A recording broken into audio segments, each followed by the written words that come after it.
이 시각 주요 뉴스입니다. 뉴욕 증시는 현지 시간으로 21일 유럽 문제에 대한 해결 기대감에 상승으로 마감했습니다. 이날 유로존 재무장관들이 만나 문제의 출발이었던 그리스가 다음 달 80억 유로에 이르는 지원금을 받기로 확정된 것이 호재로 작용했습니다. 유럽 주요 증시도 일제히 올랐습니다. 23일과 26일 두 차례에 걸쳐 열리는 유럽연합 정상회의를 통해 유로존 위기 해법이 나올 것이라는 기대감이 확산됐습니다.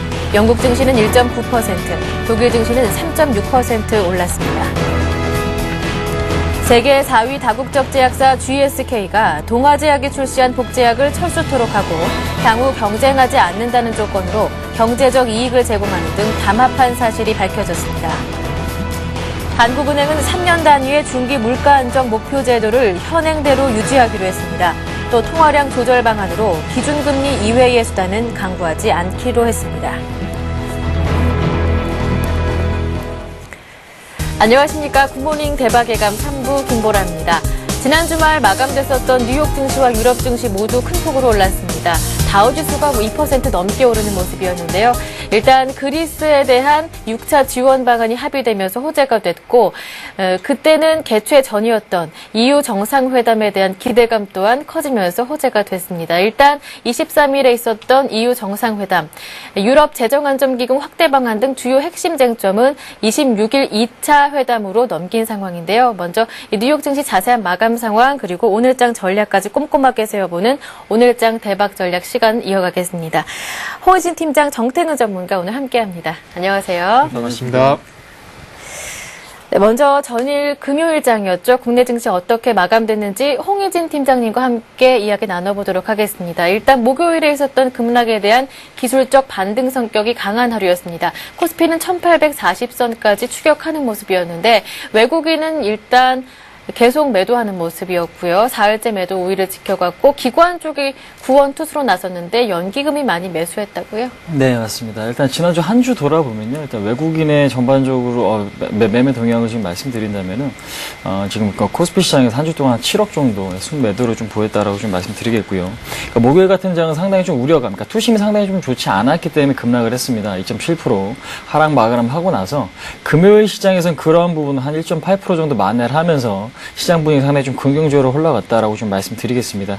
코스피 금요일 시장을 간단하게 좀 정리를 해드린다면요. 1838.38포인트 1.84% 상승해서 마감을 했습니다. 외국인 같은 경우는 2,581억 정도 순매도를 보여주었고요. 기관에서 한 2,100억 정도 순매수, 그 다음 개인 같은 경우도 263억 순매수를 보여주었습니다. 그래서 매수 주체, 그러니까 기관 쪽, 특히 이제 연기금 쪽에서 한 1,700억 이상의 순매수를 보이면서 시장을 견인했다라고 말씀드리겠고, 그동안의 매도가 상당히 좀 많았었죠. 투신권에서도 한 500억 이상의 물량이 들어오면서 아무래도 투신권의 매도가 추가되지 않는다라면 시장은 좀 안정될 수 있다라는 기대감이 좀 작용을 한 것 같습니다. 그러니까 지금 시장을 이끌었던 업종을 보신다라면은 하이닉스가 10% 이상의 상승을 보여주었죠. IT가 초강세를 보이면서 시장의 주도주 역할을 톡톡히 했다라고 지금 말씀드릴 수가 있을 것 같고요. 전반적으로 봤을 때 화학주 그동안의 흐름이 상당히 좀 좋지 않았는데 SK이노베이션이라든지 지금 LG화 초강세를 보였죠. 그런 측면에서 봤을 때 화학주와 그다음에 지금 중국 기업이죠. 중국이 국내 시장에 상장된 기업이 좀 상당히 좀 많은데 그러한 것들이 반등이 상당히 좀 이루어졌고, 그다음 건설주 같은 경우도 상당히 좀 좋은 흐름을 보여주었기 때문에 그동안의 실적 대비 상당히 좀 많이 빠졌던 종목들 지금 강세를 상당히 좀 많이 보여주면서 시장 분위기를 좀 이끌었다라고 좀 말씀드릴 수가 있을 것 같습니다. 그다음에 근데 이제 자동차, 현대차가 상당히 지지부진한 흐름을 보여주었는데 여기서 현대차가 꺾이느냐 아니면은 그냥 현 상태를 유지하느냐, 추가 상승이 가능하느냐, 이것이 상당히 좀 관건인 것 같습니다. 하지만 주목하셔야 될 부분은 뭐냐면은 꺾이지만 않는다라면 긍정적인 기준은 좀 유지가 될 수 있다. 그러니까 지금 현 상태를 유지하면서 어느 정도 유지를 해준다라면은 그래도 뭐 다시 한번 하락 전환보다라는 추가적인 상승이 충분히 가능하기 때문에 그동안에 매수를 많이 했던 지금 매매 주체겠죠. 자동차 업종에서는 외국인과 기관의 매도가 크게 출회되지 않는다라면은 긍정적으로 보시는 게 상당히 좀 맞지 않을까. 않을까라고 좀 말씀드려보도록 하겠고요. 그 다음에 지금 지난주 한 주 동안에는 외국인이 한 7억 정도 매도를 보였는데 아무래도 이런 부분을 봤을 때 외국인의 기환, 그러니까 지금 글로벌 증시가 좋음에도 불구하고 외국인의 기환이 없다라는 것은 좀 경계해야 될 요인이 아닌가라고 지금 한번 말씀드려보도록 하겠습니다. 코스피 시장 외국인과 기관의 그러니까 한 주 동안의 매수 상위 종목 좀 간단하게 언급드리자면요. 자동차 업종 상당히 좀 좋은 흐름을 보였습니다. 기아차 820억, 현대모비스 700억 정도, 그 다음에 한국항공우주 한 420억 정도, 그 다음에 현대차 같은 경우도 매수 상위 종목 등에 포진이 되는 걸 봐서는 자동차 매수 기준은 아직까지 좀 꺾이지 않았다는 걸 좀 아실 수가 있을 것 같고요. 기아차 같은 경우는 IT주를 좀 쓸어 담았죠. 삼성전자 같은 경우는 2,400억가량, 그 다음에 LG디스플레이, 삼성전기 1,000억 원 이상의 순매수를 보여주면서 시장을 IT주가 좀 이끌었다라고 좀 말씀드릴 수가 있을 것 같습니다. 그다음에 코스피 시장 외국인과 기관의 매도 상위 종목을 언급드린다면은 외국인 같은 경우는 그동안에 NHN, 지금 작년과 올해 초까지도 NHN에 대해서 지분 증가를 지속적으로 이루어져 왔었는데 그런 것들이 지금 주가가 상승하면서 좀 차익 매물로 좀 나오고 있다. 한 1,700억 정도 한 주 동안에 지금 매도를 했다라고 말씀드리겠고요. 그 다음에 LG전자, LG디스플레이, 삼성전자, LG, 그러니까 IT 관련주에 대해서는 지속적인 좀 매도가 나오고 있는 부분이 일단 좀 경계해야 될 부분이다라고 말씀드리겠고요. 그다음에 기관 같은 경우는 현대중공업 2,300억 정도 순매도, 포스코 같은 경우도 1,180억 정도 매도, 그 다음에 KB금융, 호남석유, 금호석유 같은 화학주도 일부 정도 매도했는데 이런 부분이 근데 주말 정도에서 좀 바뀌고 있기 때문에 화학주 부분에 대해서는 이번 주 좀 매수 기조를 좀 전환되는지 좀 체크해 보실 필요가 있을 것 같다 말씀드려보도록 하겠습니다. 한편 코스닥은 코스피보다 반등폭이 조금 더 컸습니다. 2.3% 정도 오르면서 480선 회복하는 모습이었는데요. 네, 맞습니다. 일단은 코스닥 시장에서 알아두셔야 될 부분이 뭐냐면요. 목요일장 보시면 아시겠지만 충격을 받을 땐 더 받고요. 그 다음에 상승할 때는 더 하는 그런 흐름이 연출이 되고 있기 때문에 그러한 부분을 좀 보신 다음에 매매를 하실 필요가 있을 것 같습니다. 그러니까 지수상으로 보면 482.22포인트 2.39% 상승을 마감했고요. 외국인 같은 경우는 306억 매도, 그다음에 기관 같은 경우는 203억 매수, 개인은 한 191억 정도 순매수를 보여줬고요. 시셀트리온 같은 경우는 외국인과 기관의 지금 쌍끌이 매도가 지속적으로 좀 나오고 있죠.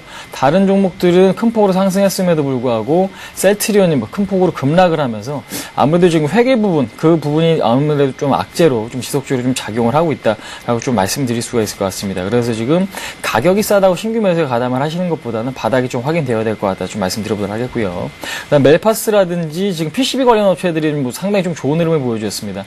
인터플렉스, 플렉스콘 같은 경우도 상한가 상한가나 상한가 근처까지 상승하면서 IT 부품 업체들이 상당히 좀 좋은 흐름을 보여주었고요. 그다음 위성 발사 테마주 상당히 좀 좋죠. 이런 종목들도 상당히 좀 단기성이긴 하지만 상당히 좀 좋은 흐름을 보여주었고, 통신 장비 업체 이노와이어 같은 경우도 지속적으로 좀 강세를 보여주면서 그동안의 실적 우량주라든지 아니면 앞으로의 성장 기대감이 있는 종목들로 상승 탄력이 상당히 돋보였다라는 걸 좀 말씀드려보도록 하겠고요.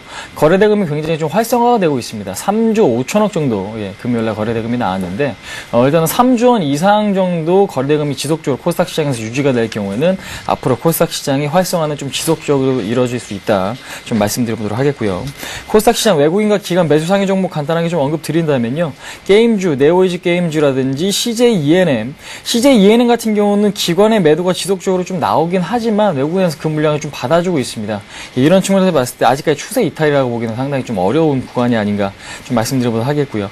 그 다음에 네오이지 게임즈, 네오이지 인터넷, 네오이지 관련 그룹들이 상당히 좀 좋은 흐름을 보여주었고, 그 다음에 지금 네페스 같은 기업은 한 45억 정도 순매수. 기관 같은 경우는요, CJ 오쇼핑 상당히 좀 좋은 흐름을 지속적으로 좀 보여주고 있고요. 그 다음에 지금 실리콘웍스 같은 지금 IT 관련 멜파스도 마찬가지고요. 덕산하이메탈, AMOLED 관련 테마. 그 다음에 지금 다음 같은 경우도 포털 업체 있죠. 실적 우량주 플러스 지금 성장이 기대되는 종목들로 매기가 기관 쪽에서는 좀 쏠리고 있다라는 거 이번 주도 반드시 좀 체크해야 될 요인이다 한번 말씀드려보도록 하겠습니다. 네, 이어서 글로벌 증시 마감 상황과 이슈 체크해 보겠습니다. 지난 주말 글로벌 증시 마감 소식 굉장히 분위기가 좋았는데요. 일단 그리스 쪽에서 다음 달에 80억 유로를 구제금융 받게 됐다라는 소식도 있었고요. EU 정상회담에 대한 기대감도 있었습니다. 네, 아무래도 EU 정상회의에서 네. 어떤 결론이 나올 것이라는 그런 예. 부분들이 시장에서 호재가 됐다고 좀 보시는 게 맞을 것 같습니다. 그래서 일단은 일단은 세 가지 중에서 일단 두 가지에 대한 어떤 사실상 합의가 나왔기 때문에 시장에서 상당히 긍정적으로 반응을 하고 있습니다. 그래서 그 부분에 대해서 차례를 한번 좀 짚어보도록 하겠습니다. 자, 유럽 증시 같은 경우 소폭 상승 출발했습니다. 아무래도 유럽 정상회의가 23일 이틀 일정으로 열리게 되고요. 그리고 26일에도 추가적으로 열리면서 어떤 유럽 해법에 대한 결론이 도출될 것이라는 그런 기대감 때문에 장 초반에 조금은 호재로 작용을 하면서 상승 출발하는 원동력이 되었습니다.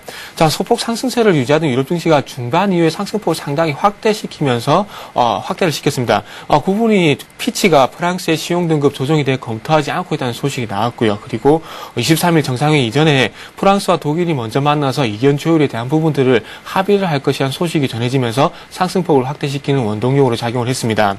그리고 마찬가지로 좀 긍정적인 소식이 나왔습니다. 그리스에 대해서 80억 유로 규모의 6차 지원을 결정했다는 소식이 장 후반 쪽에서 나오면서 급등 마감할 수 있는 원동력으로 좀 작용을 했고요. 업종별로 봤을 때는 은행주, 원자재 관련주가 시장 상승을 주도하게 됐습니다. 그래서 독일 같은 경우에는 아무래도 어떤 그 유로존 해법의 중심에 있는 독일이 3.54% 정도 상당히 급등을 했고요. 프랑스도 마찬가지로 2.82% 상승 마감을 했습니다. 영국 같은 경우는 1.93%로 조금 상승폭이 좀 젖었는데 아무래도 그 유로존에서 한 발짝 물러나 있던 그런 부분 때문에 이 독일과 프랑스에 비해서는 상승폭이 조금은 적은 것으로 확인이 되고 있습니다. 자, 유로존 재무장관들이 1차 구제금융 1,100억 유로 중에서 6차 집행분인 80억 유로 지원에 대해서 어떤 사실상 합의가 나왔습니다. 그래서 집행 시기는 11월 중순으로 현재 결정이 났고요. 6차 집행으로 그리스는 일단 디폴트 위기에서 벗어났고요. 그러면서 더 큰 규모가 예상이 되는 2차 구제금융에서 민간 채권단의 역할에 관심이 현재 모아지고 있습니다. 2차 구제금융 규모는 1,590억 유로 정도 되고요. 그리고 그 부분에서 민간 채권 보유자 부담분은 한 500억 유로 정도로 집계가 되는 것은 현재 확인이 되고 있습니다. 이 부분까지는 장중에 나왔던 소식이고요. 하지만 주말에 나왔던 소식을 좀 덧붙여 본다면은 유럽 재정위기 해법 중에서 세 가지 중에서 두 가지가 사실상 합의가 됐다고 말씀드렸습니다. 그래서 그 중에서 한 가지 더가 유럽 그 은행들의 자본 집행에 관한 부분인데 그리스에 대한 6차 집행분 80억 유로를 지원하기로 했고 그리고 유럽은행 자본 확충 규모는 1,080억 유로 선으로 확충하게 된다고 사실상 합의를 했습니다. 은행 지원 방식에 대해서는 아직 정해지지 않았지만 그리스 국채 보유 민간 채권자의 손실률을 기존 21%에서 50%에서 60%로 높이는 선에서 합의에 이른 것으로 전해졌습니다. 채권 상각은 보유 채권을 만기가 돌아오기 전에 EFSF가 발행하는 AAA 등급 채권이나 그리스 정부가 발행하는 30년 만기 채권으로 교환하는 방식이 거론되고 있습니다. 그러나 50% 손실률 상향 조정에 대해서는 민간 채권자들과의 합의가 여전히 필요한 것으로 확인이 되고 있고요. 마지막으로 세 가지 그 이슈 중에서 마지막 이슈인 EFSF 증액에 대해서는 타협점을 현재 도출하지 못하고 있습니다. 현재 4,400억 유로의 EFSF의 가용 재원을 1조에서 2조 유로로 대폭 확대한다는 것은 회원국 간의 공감대가 이루어져 있긴 하지만 기금 확대 방식에 대해서는 여전히 여러 가지 의견이 엇갈리는 것을 현재 확인이 되고 있습니다. 그리고 아울러 독일 그 메르켈 총리가 23일 날 어떤 그 유럽 문제에 대해서 마무리가 될 것이라는 그런 부분에 대해서는 기대를 하지 말라고 했기 때문에 일단 유럽 문제 같은 경우는 26일까지 2차 회의까지 가봐야 어떤 결론이 도출될 것으로 예상이 되고 있고요. 그러면서 이제는 그 어쨌든 두 가지가 해결이 되긴 했지만 마지막 문제인 유럽 재정 안정기금에 대한 어느 정도의 확대 규모가 나올지에 대해서가 상당히 시장 방향에서 키가 좀 될 것 같습니다. 어쨌든 그 합의가 나오겠지만은 시장 예상치에 부합하는 부분이 나오면서 시장 상승세를 가속화시킬지 아니면 시장 상승보다는 조금은 덜 미치는 그런 합의가 나오면서 시장의 조정이 빌미가 될지는 일단 26일까지는 좀 지켜봐야 될 것 같습니다. 아울러 그런 부분들은 외국인의 수급에 좀 나타날 가능성이 상당히 크고요. 자, 다음은 미국 증시를 한번 넘어가서 말씀 좀 드려보도록 하겠습니다. 미국 증시 같은 경우 상승 출발했습니다. 아무래도 유럽에서 나온 소식들이 동반적으로 호재가 됐습니다. 두 번에 걸친 유럽연합 정상회담에서 어떻게든 결론이 날 것이라는 그런 기대감이 작용을 했고요. 그리고 예상치에 부합한 지의 실적 그리고 예상치를 상회한 맥도날드의 실적이 시장 상승세 상승세에 조금은 원동력으로 작용하는 것을 확인을 할 수가 있었습니다. 자, 1% 넘는 상승세를 보이던 미국 증시가 그리스에 대한 80억 유로 지원에 대한 소식이 나오면서 상승폭을 상당히 확대시키면서 마감을 했습니다. 그러면서 다우지수 같은 경우는 2.31% 상승 마감을 했고요. 나스닥과 S&P는 그에 조금 못 미치는 1.49% 그리고 1.88% 상승 마감을 했습니다. 일단은 80억 유로 지원에 대한 얘기가 나왔고요. 그리고 프랑스와 독일이 유럽재정안정기금 확충에 큰 이견이 없다고 밝히면서 상승폭을 확대시키는 원동력으로 작용을 했고요. 업종별로 봤을 때는 구리 가격 선물이 급등을 했고요. 그러면서 유가가 상승을 하면서 원자재 관련주들이 상승세를 보였고요. 그리고 어떤 그 유럽 지원에 대한 소식이 나오면서 아무래도 금융주가 또 상승폭을 확대시키는 것을 확인을 할 수가 있었습니다. 아무래도 그리고 마찬가지로 맥도날드 실적의 영향 때문에 소비 관련주도 상승 마감하는 모습을 확인할 수가 있었고요. 다음은 미국에서 발표된 실적만 좀 말씀을 드리면서 마무리 좀 하도록 하겠습니다. 요거는 좀 화면을 같이 보시면서 말씀 한번 좀 드려보도록 하겠습니다. 먼저 GE의 실적입니다. 제네럴 일렉트릭 같은 경우에 3분기 순이익이 23억 4천만 달러 그리고 주당 순이익 22센트를 기록을 했습니다. 하지만 벅셔 해서웨이에 대한 대규모 배당금 지급을 제외한 순이익은 32억 2천만 달러를 기록을 했고요. 주당 순이익은 31센트를 기록을 하면서 그 시장 예상치인 31센트에 부합하는 모습을 보여줬습니다. 아무래도 실적 개선 요인을 살펴보니까 수익이 79% 증가한 GE캐피탈의 선전이 영향을 미친 것으로 확인이 되고 있습니다. 그리고 미래 매출의 중요한 지표인 산업설비 주문도 브라질, 러시아, 중국 등에서 성장한 것이 영향을 미쳤고요. 그래서 이런 그 국가들에서 16% 정도 증가를 했습니다. 제네럴 일렉트릭 같은 경우에 항공 엔진부터 냉장고까지 다양한 제품을 제조하다 보니까 아무래도 미국 경제의 바로미터 역할을 좀 하기도 합니다. 그래서 아무래도 그 GE의 실적이 조금 예상치에 부합했다는 부분들은 어떻게 본다면 소매 판매와 연결될 수 있기 때문에 조금 시장에서 긍정적으로 평가를 하는 것 같습니다. 자, 다음 맥도날드의 실적에 대해서 좀 말씀드려 보도록 하겠습니다. 맥도날드 같은 경우에는 3분기 순이익 15억 1천만 달러, 주당 순이익 1.45달러를 기록을 했습니다. 그래서 예상 주당 순이익 1.34달러를 상회를 하면서 조금 긍정적인 실적이 좀 발표가 됐습니다.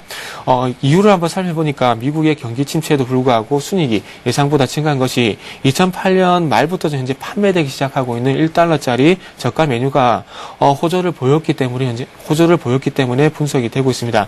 매출은 71억 7천만 달러를 기록을 하면서 글로벌 매출이 5% 그리고 미국이 4.4% 유럽이 4.9% 증가한 것이 영향을 미쳤고요. 그리고 그 외 지역에서 3.4% 정도 증가한 것이 맥도날드의 실적이 그리고 특히나 매출이 증가하는 데 큰 원동력으로 작용을 했습니다. 네, 이렇게 해서 글로벌 증시 마감 소식과 함께 이슈 짚어봤습니다. 여기서 잠깐 개장을 앞두고 각 증권사들의 리포트 내용 알아보겠습니다.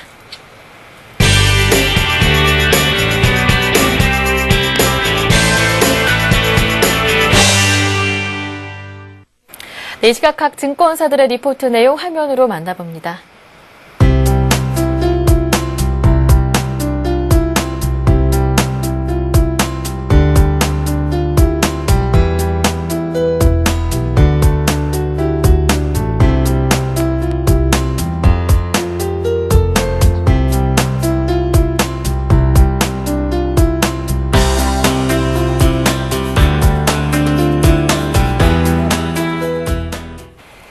네, 동양종금증권의 골드 목동지점 고윤기 대리 전화 연결해서 좀 더 자세한 내용 들어보겠습니다. 안녕하십니까? 네, 안녕하십니까? 네, 동양종금증권 리포트 내용 들어보겠습니다.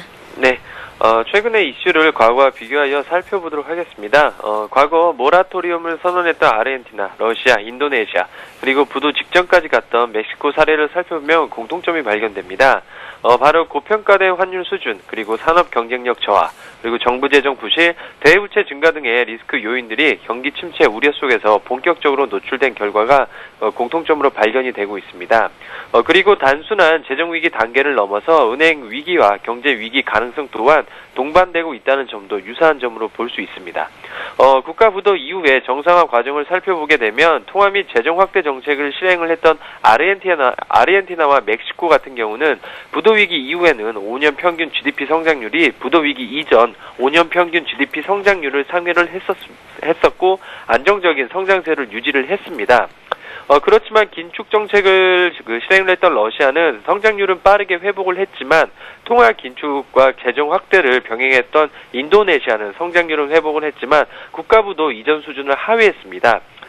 그래서 이러한 상황을 봤을 때 통화와 재정 확대 정책을 실행을 했던 아르헨티나와 멕시코의 경우가 상대적으로 빠르게 고점을 회복했다는 점입니다. 현재 유로존 문제는 그리스 국채의 채무상각 비율 상향 조정과 유럽은행의 자본 확충, 그리고 유럽재정안정기구 확대 등을 종합한 그랜드 플랜을 마련하기 위해 선진국들의 합의가 지속적으로 이뤄지고 있는 상황입니다. 주말에 실시되었던 그리고 26일 날 또다시 실시 예정의 EU 정상회담도 그 일부라고 할 수 있겠습니다. 과거 경험상 그리스의 질서 있는 디폴트 결정은 글로벌 증시에 있어서 위기의 시작이기보다는 전환점으로 판단이 되고 있습니다. 유로존 문제 해결에 있어서 일시적인 해법만 나오고 있는 상황에서 궁극적으로 해결하기 위해서는 피구 국가들에 대한 구제금융 지원 이외에 공적 자금 투입이나 예금 보장 등을 통해서 재정 위기가 은행 위기로 전이되는 것을 막아야 합니다. 그리고 유럽 중앙은행들의 그 정책금리 인하를 통해서 그 유로화 약세를 유도를 해서 대외 경쟁력을 회복시켜야 하고요. 피그 이외의 국가들로 재정 위기가 확산되지 않도록 국채 시장에 적극적으로 개입해야 됩니다. 마지막으로 무엇보다도 중요한 것은 글로벌 차원에서의 정책 공조가 중요한데요. 과거 경험상 국가 부도로 인해 발생한 은행 위기를 치유한다고 하더라도 경제 위기는 숙제로 남아있기 때문에 경기 회복을 위한 어떤 글로벌적인 정책 공조가 가장 중요하다고 할 수 있을 것 같습니다. 네, 리포트 내용 잘 들었습니다. 네, 지금까지 동양종금증권 골드 목동지점의 고윤기 대리와 함께했고요. 이어서 오늘의 대박 전략 계속해서 이어갑니다.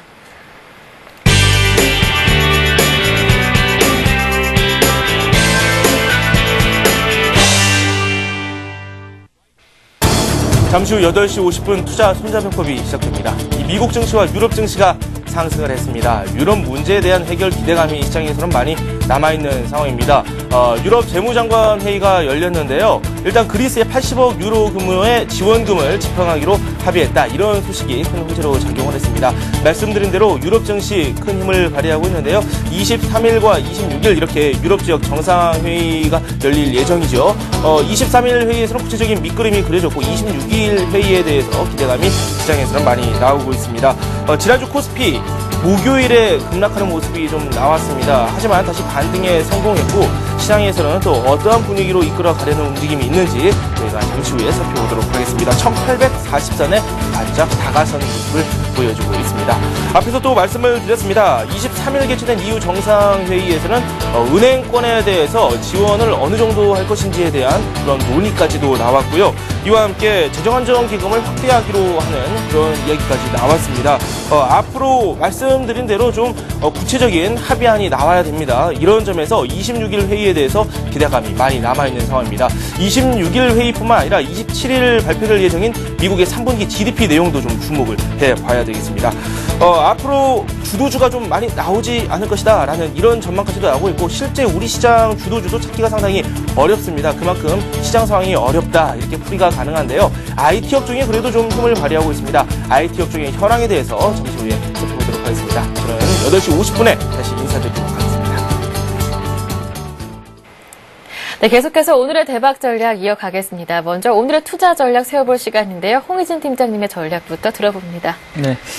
지난주 금요일날 상당히 뉴욕 시장이 좋은 흐름을 보여주었습니다. 다우나 나스닥, S&P 500까지 전고점, 그러니까 박스권 상향을 돌파를 했기 때문에 아마 이번 주도 그러한 영향 우리 국내 시장도 좀 받지 않을까 좀 말씀드리겠는데 차트 흐름 보시면서 간단하게 좀 설명 한번 해드려보도록 하겠습니다.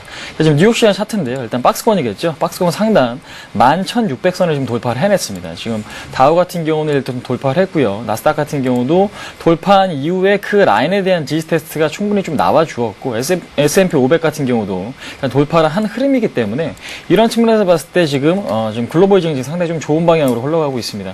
지금 목요일 같은 경우에도 우려감이 상당히 좀 컸었지만은 뉴욕 증시에는 오히려 양호한 흐름을 보여주고 있기 때문에 우리나라 증시도 이런 뉴욕 시장을 좀 참고하신다면은 우려감보다는 어느 정도 좀 기대감이 좀 가질 수 있는 그런 시점이 아닌가라고 좀 말씀드려보도록 하겠고요.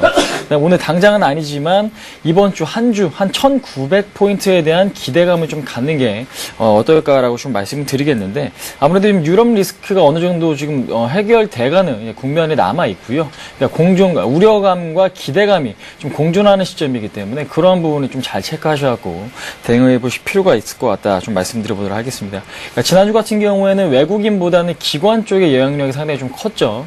특히 이제 투신권이나 연기금 지금 매수가 상당폭 들어오면서 시장의 반등을 이끌었는데 금요일 같은 경우도 외국인 같은 경우는 한 2,500억 정도 순매도를 보였습니다. 뉴욕 시장이 그렇게 나쁘지는 않았지만 매도를 보여주었던 이유는 아무래도 뭔가가 좀 이유가 있겠죠. 근데 그 이유를 좀 찾기보다는요. 지금 수급 상황이 그렇게 지금 좋게 흘러가는 부분은 아니기 때문에 외국인 같은 경우는 이번 주에 그러한 부분이 좀 변화가 되는지 상당히 좀 주목을 해야 된다라고 좀 말씀드리겠고요. 그러니까 외국인 같은 경우가 폭발적인 매수, 뭐 2천억 원 이상 아니면 3천억, 4천억 원에 하루 만에 그런 매수를 좀 보여주는 단계가 있다라면은 이번 한 주 같은 경우도 좀 기대감을 하시는 게 좀 좋지 않을까라고 좀 말씀드리도록 하겠고, 좀 체크하실 포인트가 있습니다. 환율. 지난주 금요일에는 상승 마감을 했습니다. 하지만 오늘 같은 경우도 환율은 뭐 큰 폭으로 하락이 좀 나온다라면은 이제 금융시장 자체가 좀 안정이 될 수 있겠다 좀 말씀드릴 텐데, 지난주 금요일 같은 경우는 달러 인덱스가 큰 폭으로 좀 하락을 했어요. 그런 측면에서 봤을 때 일단 지금 안전자산 선호 현상보다는 위험자산 쪽으로 선호하는 경향이 조금 더 강해지는 시점에서 원화가, 그러니까 환율이 좀 하락할 수 있는지 이거 좀 체크해 보실 필요가 있을 것 같다 좀 말씀드려보도록 하겠고, 그 다음에 지금 코스피 시장은 아무래도 지금 박스권 상단이겠죠. 1900포인트에 대한 돌파, 그 다음에 돌파 시도 여부가 좀 남아 있는데요.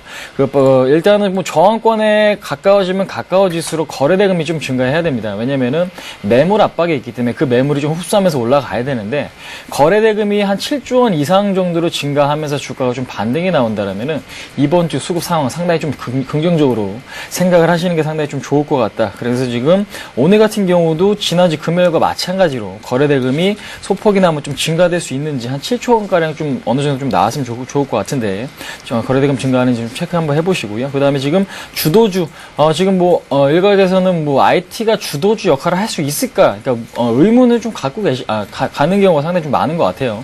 근데 지금 주도주 역할을 하고 있습니다. 지금 IT와 자동차, 주도주 역할을 하고 있기 때문에 이들, IT와 자동차가 무너지지 않는다라면 긍정적으로 생각하시는 게 좋을 것 같습니다. 그래서 지금 이들 주도 업종이 무너지지 않는다라면 순환매 관점에서 다른 업종들도 상당히 좀 큰 폭의 상승을 좀 보여줄 가능성이 있기 때문에 이들 두 가지 축이 지지가 되는지만 좀 체크를 하신다면은 한 주간의 투자도 그렇게 어렵진 않을까 어렵지 않지 않을까 한번 말씀드려보도록 하겠습니다. 네, 이렇게 홍 팀장님의 전략부터 들어봤고요. 그럼 정태근 전문가님의 오늘장 전략 들어볼까요? 네.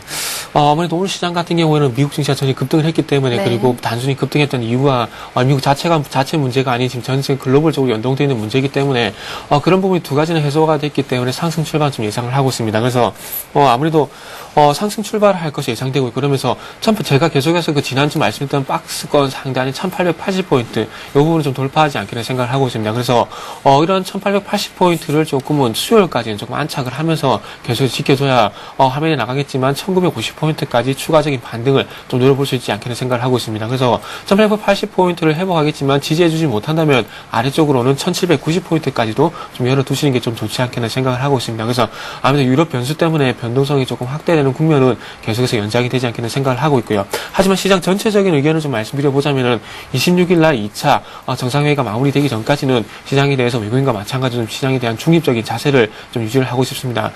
추가적인 상승이 나오더라도 이런 부분들이 한순간 꺾일 수도 있기 때문에 너무 거기에 좀 일희일비하는 그런 모습은 좀 좋지 않다. 그렇게 좀 정리를 해보고 싶고요.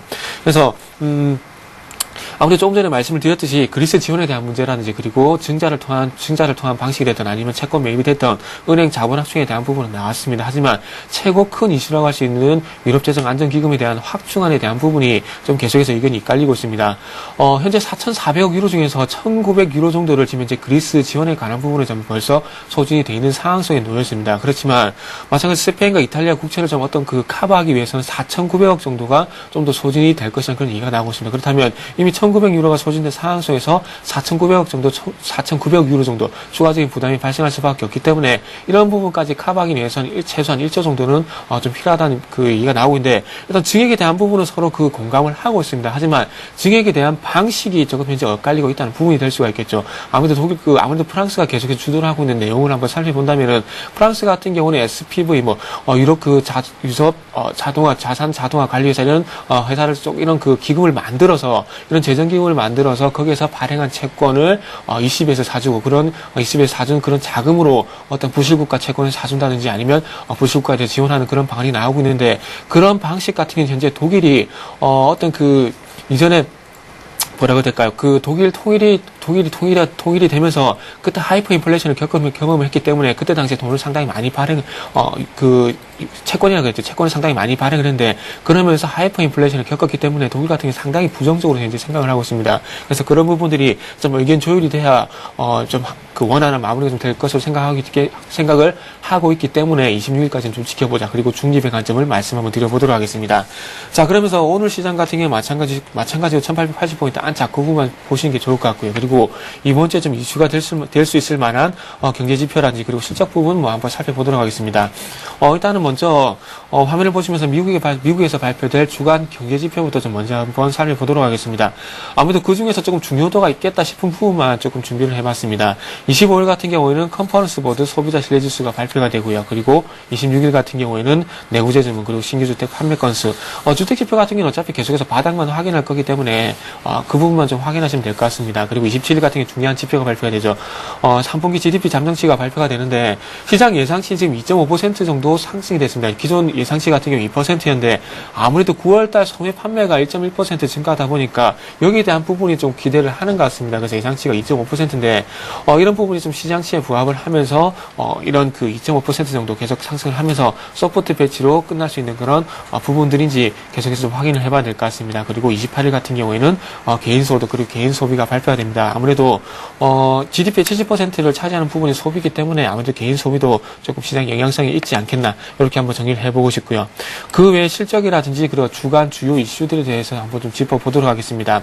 24일 같은 경우에는 10월 24일에는 중국 10월달 HSBC PMI 지표가 발표가 됩니다. 아무래도 중국 제조업 지표인데 중국 통계청에서 발표하는 제조업 지표 같은 경우는 계속해서 50 이상을 상회를 하면서 계속해서 확장 국면을 얘기하고 있지만 HSBC 같은 경우는 9월달에 조금 50 이하로 내려가게 되면서 위축 국면에 들어간 것이라 조금 그 얘기를 하고 있습니다. 그래서 지금 현재 그 통계청과 그리고 HSBC에서 의견이 좀 엇갈리고 있는데 이런 부분이 조금 50 이상으로 발표가 되면서 상승 국면, 확장 국면을 계속해서 이어가는지 한번 체크해봐야 될 것 같고요. 그리고 마찬가지 24일 같은 캐터필러의 실적 그리고 삼성 엔지니어링, 호텔신라, 현대백화점, 고려안의 실적이 발표가 됩니다. 25일 같은 경우는 3M, 아마존, 도이치뱅크 그리고 UBS 이런 회사들이 그 실적이 발표가 되는데 도이치뱅크와 그리고 UBS 같은 경우 유럽의 기업 실적입니다. 하지만 어쨌든 유럽의 그 부실에 가는 규모를 가늠할 수가 있고 그리고 실적이 얼마만큼 거기에 반영이 되는지가 좀 중요하게 체크가 될 것 같습니다. 그리고 그 유럽연합과 그리고 중국의 정상회담이 열리게 되는데 중국이 얼마만큼 지원할지 여부도 조금 관건이 될 것 같고요. 26일 같은 경우는 보잉, 포드, 비자 그리고 LG전자, 신한지주 실적이 발표가 되고요. 27일 같은 경우는 엑스모빌, 다우케미칼, 현대차, 하이닉스, SK텔레콤, 삼성, SDI의 실적이 발표가 됩니다. 한국에서 3분기 GDP 잠정치가 발표가 되는데 아무래도 최근에 계속해서 한국의 GDP 같은 경우는 그 국가의 목표치가 4%입니다. 그래서 2분기 같은 경우에 3.4% 정도로 4%를 하회하는 그런 GDP가 발표가 됐는데 아무래도 GDP가 계속해서 증가를 좀 해줘야지 아무래도 그 한국에 대한 펀더멘탈이 유효할 수 있는 부분이기 때문에 좀 체크를 해봐야 될 것 같습니다. 그리고 28일 같은 경우는 세브론, 머크의 실적이 발표가 되고요. 그리고 9월달 경상수지가 발표가 됩니다.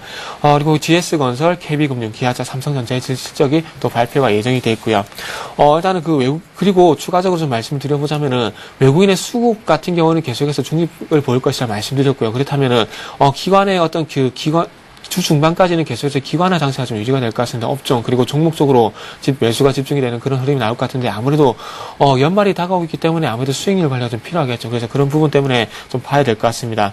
아무래도 그 업종 같은 경우에 IT를 좀 빼놓고 얘기할 수는 없을 것 같습니다. 계속해서 IT 업종 쪽으로 지켜봐야 될 것 같고요. 그리고 기관들이 매수하는 종목들은 계속해서 관심이 좀 필요하다 말씀드려야 될 것 같습니다. 그리고 마지막으로 관심 종목을 말씀드리면서 마무리를 좀 하도록 하겠습니다. 삼성정밀학, 롯데상강, 제일모직, SKC, 신세계 인터내셔널 말씀드렸는데 신세계 인터내셔널은 그 말씀드린 이후에 10% 상승을 했기 때문에 오늘에서는 LG로 좀 교체를 하도록 하겠습니다. 그리고 삼성정밀화학과 SKC 같은 경우에 기관의 수급 삼성정밀화학 같은 경우 기관의 수급이 좀 주춤하고 있습니다. 그렇기 때문에 삼성정밀화학은 오늘에서 좀 체유를 시키고요. 내일 새로운 종목을 말씀드릴 거고요. SKC 같은 경우는 외국인과 기관의 수급이 좋긴 하지만 너무 눌림목 기간이 깁니다. 그래서 오늘 쪽에서 반등을 주지 못한다면 이 종목도 내일 쪽에서 교차하는 쪽으로 한번 전략을 세워보도록 하겠습니다.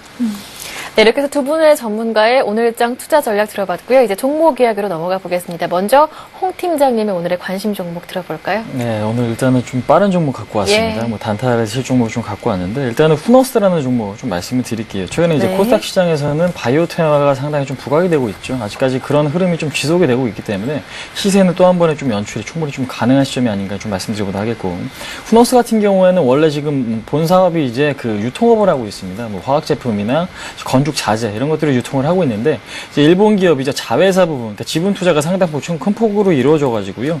온콜라스 바이오파마 부분, 그러니까 이 회사가 에이즈 치료제를 만드는 회사인데 기술 수출을 하면서 이번에 지금 라이센스 계약으로 한 지금 4억 8,800만 달러, 이제 하나로 보면은 한 5,600억 정도, 5,700억 정도 지금 계약을 했다고 합니다. 이런 측면에서 봤을 때 지분이 지금 한 30% 정도 지금 보유하고 있는 상황에서 상당 좀 큰 폭의 수익을 좀 거둘 수 있을 거라는 기대가 좀 남아 있다 좀 말씀드려보도록 하겠고요. 그다음에 지금 뭐 차트를 보시면 아시겠지만 지금 9월 중순이겠죠. 기관과 외인의 지금 매수가 어느 순간적으로 폭발적으로 유입된 거 확인하실 수가 있는데, 이런 측면에서 봤을 때 서서히 좀 기관과 외국인 쪽에서도 좀 관심 갖기 시작한 그런 종목이다라고 좀 말씀을 드릴 수가 있을 것 같습니다. 그래서 지금 일단 차트 흐름 보신다면은 일단 고점이 13,700원에 지금 위치를 해 있는데, 문제는 뭐냐, 이 고점을 뚫어낼 수 있다면은 주가라는 것은 이제 한 단계 좀 업그레이드를 하게 돼 있는데, 지금 현재 시장 상황과 이 종목만의 수급 상황, 그다음에 지금 영업 상황이 상당히 좀 개선되고 있는 흐름, 상당히 좀 주목을 해보셔야 될 것 같습니다. 그러니까 시장이 어려운 상황이었음에도 불구하고 저점이 높아지면서 고점을 일정한 상태에서 지금 매물을 소화하는 과정에 좀 놓여 있기 때문에, 일단 지금 이번 주 13,000원에 대한 돌파 시도가 상당히 조금 기대가 되는데요. 오늘 같은 경우는 매수 가격 11,350원에서 11,500원 구간에서는 매수를 해보자라고 말씀드려보도록 하겠고요. 단기적으로, 그러니까 오늘만 놓고 보셨을 때는 목표가를 12,500원까지는 좀 설정을 하십시오. 그러니까 지금 단기 고점이겠죠. 12,500원까지는 설정을 하셔갖고 손절가 1,700원만 좀 잘 지켜주신다라면은 충분히 단기적으로 매매를 할 수 있는 그런 지금 모멘텀을 갖고 있고, 그다음에 시장 상황도 좀 개선이 되고 있기 때문에 좀 긍정적으로 생각을 해봐야 될 그런 종목이다 한번 말씀드려보도록 하겠습니다. 네, 이렇게 홍 팀장님의 관심 종목 후너스 얘기 들어봤고요. 이번에는 오늘 하루의 단기 종목이죠. 정태근 전문가님의 종목까지 챙겨보겠습니다. 네, 일단 뭐 저번 주 금요일에 말씀드린 그 제닉부터 좀 간단하게 말씀드리고 예. 말씀드리죠. 제닉 같은 경우 이렇게 반등이 예상된다고 말씀드렸었는데, 제닉 같은 경우 오늘까지 조금 반등 주지 못한다면 일단은 매도하는 쪽으로 전략을 세워보도록 하겠습니다. 일단 오늘 가지고 나온 종목 같은 경우에는 메디포스트라는 종목을 가지고 나왔습니다. 그 줄기세포 테마주기 때문에 어떤 설명이 좀 필요 없는 종목일 것 같습니다. 아무래도 그 줄기세포 정상회의에 참석하고 있다는 그런 얘기가 나온 뒤부터 계속해서 줄기세포 테마주, 바이오 테마가 형성되면서 강한 반등이 나왔습니다. 그래서 그런 부분들이 최근에 와서 조금 꺾이는 모습들이 나오고 있습니다. 그래서 조금 조심할 필요가 있는데, 그럼에도 불구하고 가지고 나온 이유를 좀 차트를 보면서 말씀 한번 좀 드려보도록 하겠습니다.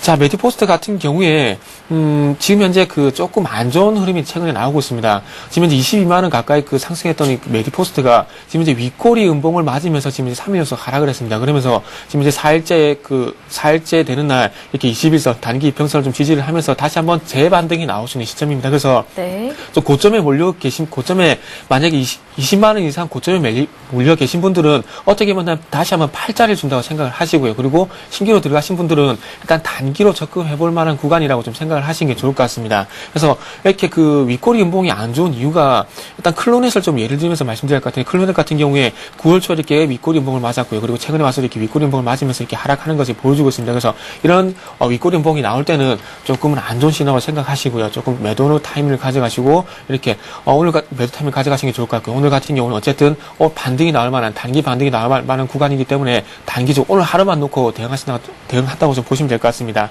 매수가 같은 경우는 15만 9천 원에서 10만 500원 정도 한번 설정해 보고 싶고요. 그리고 목표가 같은 경우에는 일단 18만 원 정도로 한번 설정해 보도록 하겠습니다. 그리고 손절가 같은 경우에는 일단 15만 5천 원 정도 설정해 보도록 하겠습니다. 그리고 한 가지 더 짚어본다면은 일단 어저께 그 3% 상승하면서 마감일 21선을 지지할 때 외국인 투신의 수급이 들어왔기 때문에 마찬가지 오른쪽에서 투신의 수급도 다시 한번 기대해보자, 이렇게 정리를 해보도록 하겠습니다. 네, 말씀 잘 들었습니다. 지금까지 홍의진 팀장 그리고 정태근 전문가와 함께했습니다. 두 분 수고하셨습니다. 네, 감사합니다. 네, 두 분의 전문가 모두 오늘 월요일장 상승 출발할 것이다에는 이견이 없으신 것 같습니다. 예상지수 마찬가지로 1.5% 오르면서 1866선 정도에서 출발할 것으로 예상되고 있는데요.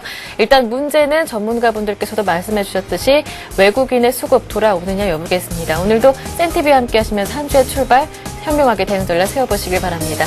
네, 굿모닝 대박예감 3부 순서 여기서 마칩니다. 함께해 주신 여러분 고맙습니다.